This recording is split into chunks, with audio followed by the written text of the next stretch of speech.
Hi, everybody. How are you doing? Hope everybody's doing well. This is our first week of virtual learning in art, and so it's going to be kind of interesting. I just want everybody to, do the best that they can. Don't get stressed out about anything, and hopefully we will make it through. Okay. So the first thing that we're going to do this week is we're going to do origami. So how I'm going to work our art projects is each week you're going to have a task to complete. And at the end of the week, you'll upload a picture of what you finished, and then I will grade that. Okay. So this week is going to be origami week, which I think will be fun. I've posted 5 different origami tutorials for you to follow. So you'll make 5 different origami creations and then just take a picture of those, upload it to Echo, and I will give you feedback.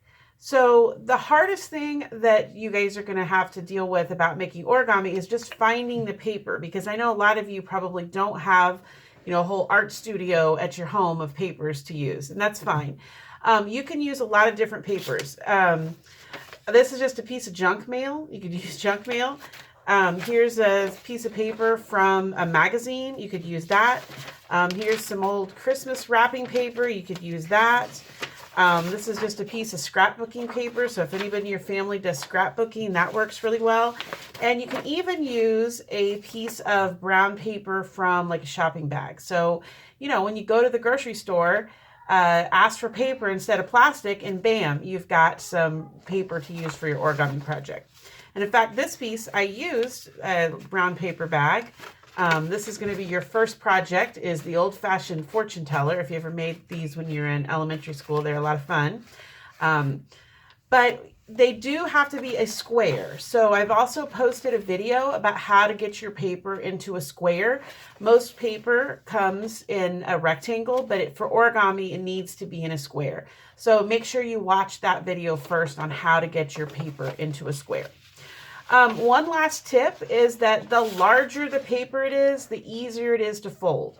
So, a little bitty tiny piece of paper is going to be more difficult to fold versus a nice big piece of paper. It's going to be a lot easier.